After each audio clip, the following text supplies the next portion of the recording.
Hello, gentlemen. I hope everybody is doing well as always. I am back to my regular audio quality. I got my computer fixed. I did a little repair, and everything is working spick and span as always. Little tip for you guys out there that have MacBook Pros: if you ever have the problem where you either start your computer or it freezes and then you restart it and you see a little flashing folder icon and you can't boot your computer up, the first thing you need to do is hit Command R and the power button all at the same time at once, and hold that down until you start internet recovery. And this is for people that have MacBooks. When you go into the system, if you can't locate your hard drive, or when you try to reinstall the software, maybe that will help, or you can't locate any hard drive, it does not mean that you have a corrupt hard drive. What it means is that your hard drive cable has gone bad. That's why it's not reading the hard drive, which is why it's not booting up.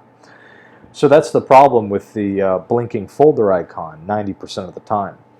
And so I just simply went to a computer store near me, paid about 30 bucks, and got myself a $10 bit driver kit. The size of the Phillips head that you're going to need is going to be they call it a PH triple aught size Phillips head to open up those tiny MIDI screws in the back of MacBooks. And you'll use that same driver, same Phillips head for the whole interior. Once you get the case off, the same screw size applies for everything in the back. And you just have to change out the hard drive cable, and that's the only problem. So now I'm back to normal and everything's spick and span. And you see, that's why it's important to know how to fix things, because I saved myself probably $300 versus sending it to Geek Squad and having them charge probably 50 or 60 bucks to tell me what was wrong with it after a week, and then having to have it shipped over. So that's 2 weeks there, and then probably charging 250 bucks to replace a cable, plus shipping and handling and maintenance fees. So I paid 40 bucks to fix my computer because I did it myself, and it's a very simple fix. So that's why you guys need to learn how to fix things, or try to attempt to learn how to fix things, because you're going to save yourself a bunch of money and you're going to know how to do it. And if somebody ever has that problem, you can charge them some money and make some money trying to help them fix it. So that's why you got to learn how to fix things. So let's get on with the video.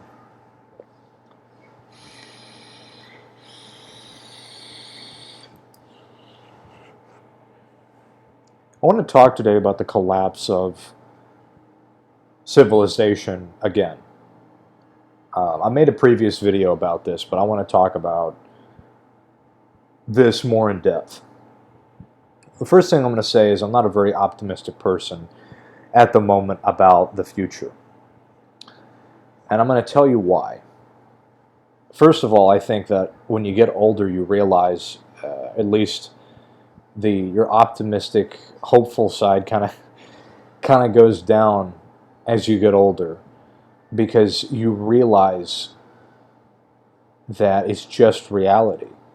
A lot of people are very optimistic. They hope things will change, and there's nothing wrong with that. I mean, nobody wants to have things go bad. Nobody does.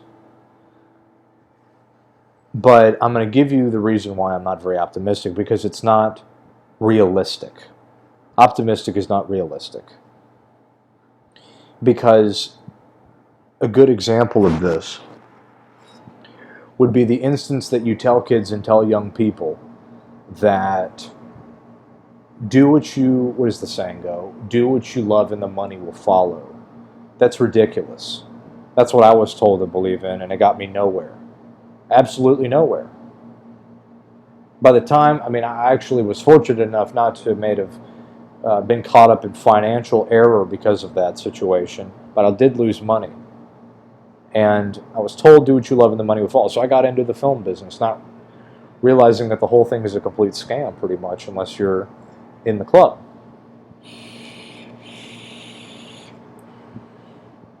But I was doing what I loved. This is why I don't necessarily buy into this whole optimistic viewpoint, because it's just not realistic. All those kids that go and do what they love end up majoring in useless degrees like liberal arts and gender studies and all this other useless degrees and English degrees and all this other stuff. There's a lot more useless degrees out there than people think. Trust me.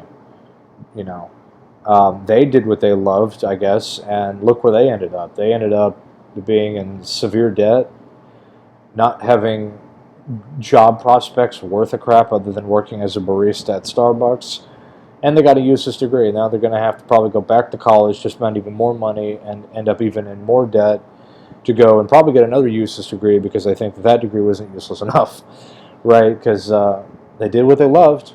You know, who loves doing math and STEM work? Nobody. So why would you do that, right? There's no discipline. There's no realistic thinking there. So that's why I don't buy into this whole optimistic bullcrap. A lot of it's just bullcrap, in my opinion.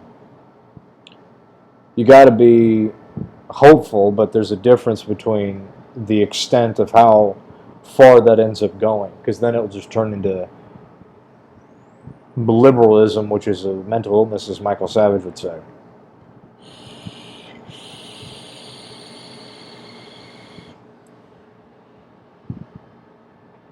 Because you're not being realistic.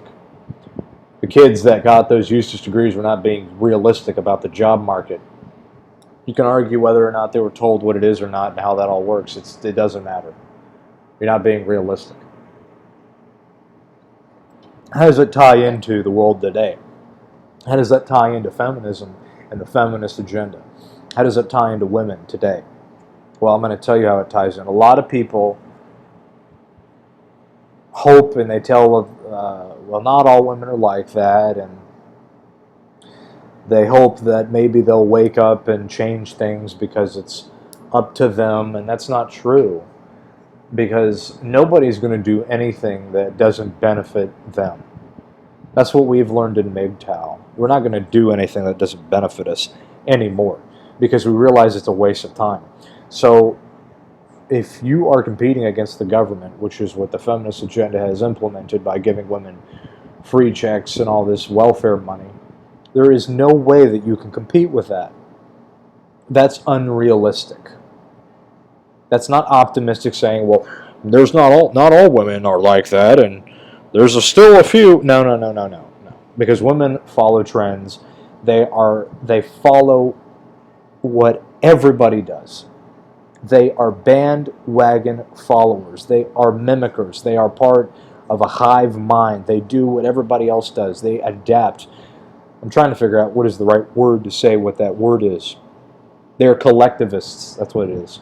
They have a collectivist mindset. They do what other chicks are doing just to be a part of the group.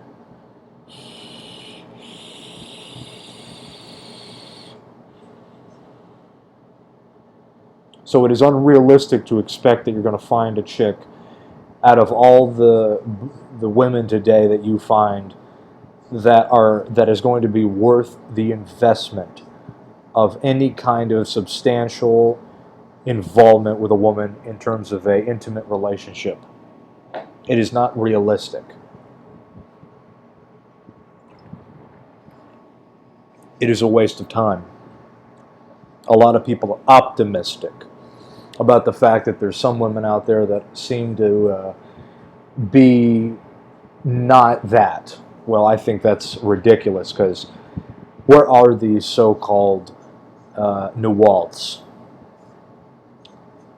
Who has the energy anymore? After all that we've been through in Mgtow, in the Mgtow education, after all that we've been through, who has the energy anymore to put up with that? I mean, we have sat, most of the guys here are highly educated in this stuff, and we've sat and had to put up with watching and listening and reading how all these mentally insane, deranged, and psychotic women treat men and behave like that themselves.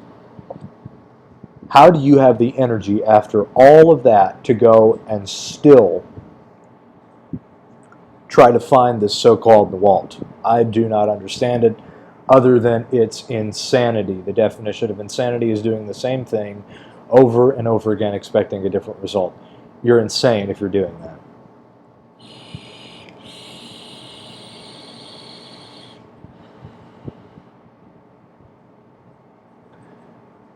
I have completely checked out of society, almost.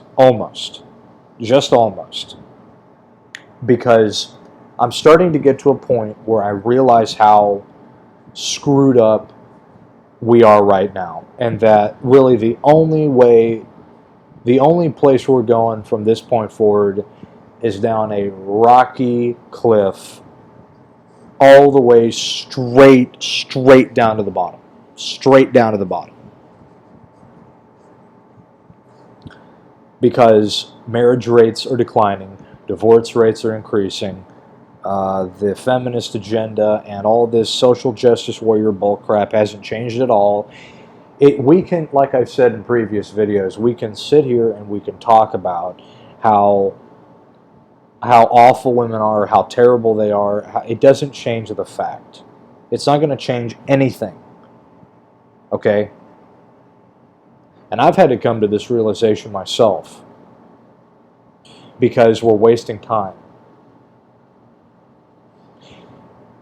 I say, let fate take its course. Because in the end, if you're not realistic about any situation, you're not going to be better off by being optimistic about it. Because when you're realistic, you understand that there are things that go bad all the time. But to ignore those facts, to have the mentality of hoping, will not change the reality. It will not change the situation. Hoping does not change anything. Action changes things. Everybody has different views of what that action might be. Protesting or promoting or activism or whatnot. But it all starts with the personal self. It all starts with you personally. When you decide to take an action to do something.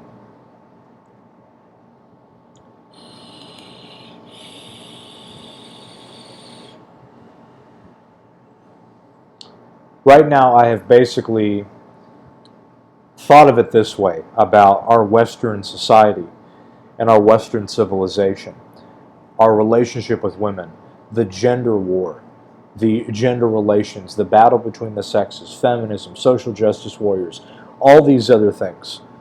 What I have come to the conclusion to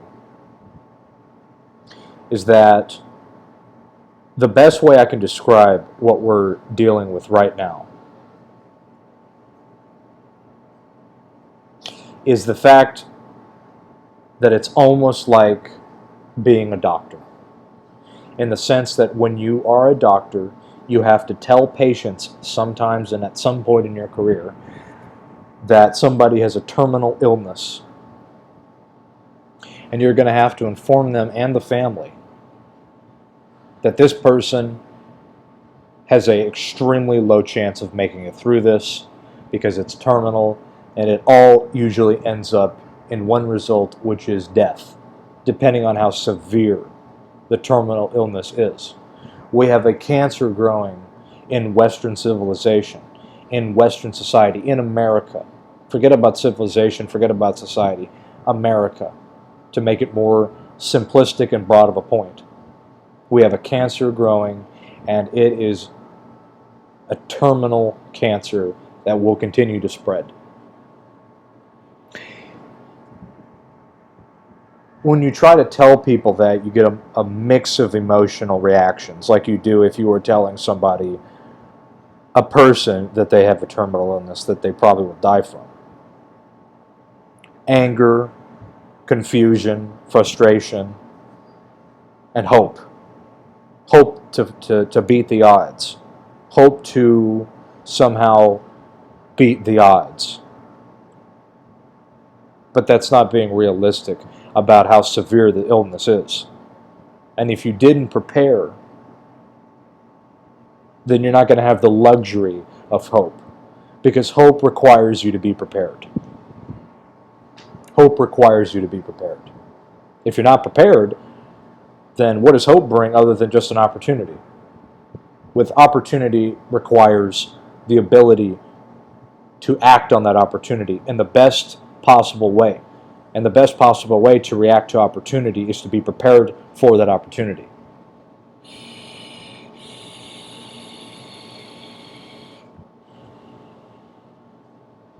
What opportunity is that in relation to Mgtow?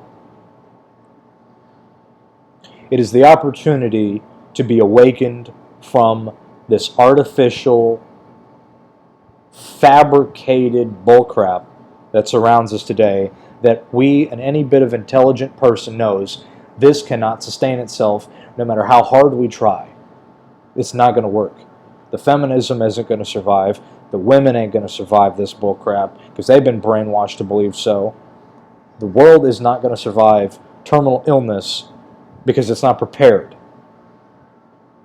Very few people are prepared to handle a catastrophic event. Prepping. Very few people are actually prepared, psychologically prepared, to handle such an event.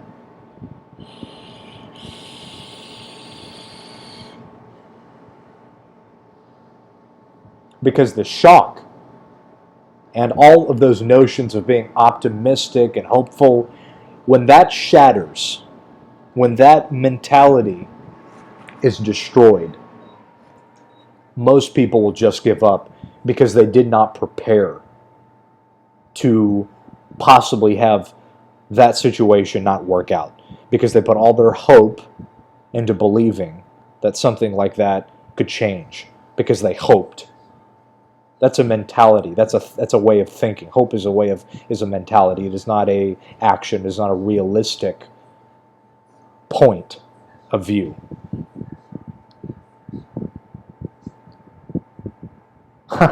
It's funny how, while I'm saying this, I have the TV on right now, and a K's jewelry commercial just popped up, and it's a man proposing to a woman, and he's got a diamond earring. Oh, it's funny how life works sometimes, you know? See, when you know stuff like this, it's just funny how life can become amusing sometimes.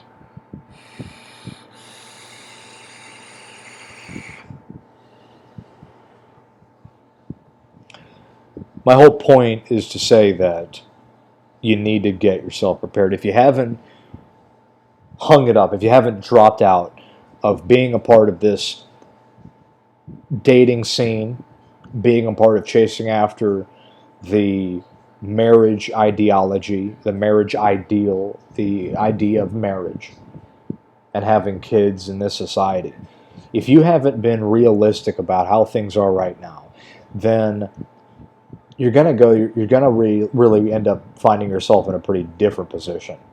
One that you probably wouldn't expect to happen. One that probably is not going to be your favorite one. I am getting myself prepared. I am getting myself prepared physically, mentally, psychologically. I'm getting myself prepared with items, food, and all those other basic necessities. I'm getting myself prepared because I know that there's a ship coming and it's probably going to sink. And I'm just being realistic about it. And a lot of people sometimes, I get comments that says, well, you sound pretty, sounds like, you really are not very hopeful. Well, I'm just being realistic. Because I know what optimism and what hope, it really doesn't bring any kind of good investment. Because it's not realistic. When you can hope about everything. I hope that, gee, I would hope that Scarlett Johansson sucks my dick, but is that going to happen? I don't think so. It's not being realistic. It's hoping. Okay, that's the difference. That's how I view it. Which is why I'm getting myself prepared. I'm turning more and more into a monk type of person with my mentality. I'm realizing, and I'm going through the phase of like, if you were to tell a family member that they have a terminal illness, or if somebody has died is a better example, coming to terms with a death. It's kind of like that, coming to terms with knowing that this is probably going to end up not going too well. And I'm getting myself prepared for that inevitability if it so were to come. And so when I make videos and when I do my channel, I want to be realistic. I don't want to give false hope like everybody in this whole world does, like they do on the media, like they do on movies and mainstream, all this other crap. Okay, I'm not here to bring false hope. I'm here to tell you the truth. I'm here to tell the truth to the best of my ability with my experience of what I see going on, with my observation of what I see going on. Because when I can be realistic, you can then say, yes, there is something going wrong, and yes, you do need to prepare because you're going to be able to sustain yourself much better off than just hoping that something will change. And kind of that's my point of when I make videos, is to talk about realistic things. Things that are not just fluffy in the air, if you know what I'm saying. But things that we can observe and that we know are going on and that we know are ultimately a detriment. So on a final note, I want to wrap this video up by saying that let's be realistic about what we see going on out there. If some of you guys out there are still in the blue pill world, you got to be realistic about the situation. I'm not going to sit here and try to wake people up anymore. I'm done. I'm sick and tired of it. I'm done trying to convince people of how bad things are in the world. And I said in my previous video, it's about to become an every man for themselves situation, because at some point you can tell people all day long that things are going bad, but if they're not willing to listen, you're wasting your time when the ship is sinking. And that's kind of my final point that I wanted to make, and why you need to exit the blue pill world. Get yourself prepared. Ride this wave out. You're going to be much better off. You're going to be realistically thinking about the situation. You're going to be much better off, and you're going to be able to get yourself prepared for the inevitability if it were to happen. Because if you're not prepared, you're screwed. Marriage is not going to happen. Relationships are dying. Sex with women is dying. Nobody even wants to fuck these chicks anymore. Because let me tell you something else. Women are disgusting. Let me tell you something. I remember I was talking to this chick one time, and she was telling me, I was telling her, she was into this weird shit, right, sexually, but she said, well, I asked her along the lines of, well, why don't you do that to women? Whatever this fetish she was talking about. And she says, because women are disgusting. And I said, why is that? And I was very intrigued about this. I said, why is that? She says, because have you ever been into a woman's bathroom before? I said, no. She says, there's period blood all over the seats. Women squat over the toilets and piss, and then sometimes they shit, and there's shit all over the walls. Toilet paper, tampon, it's disgusting. Women don't even know how to go to the bathroom, okay?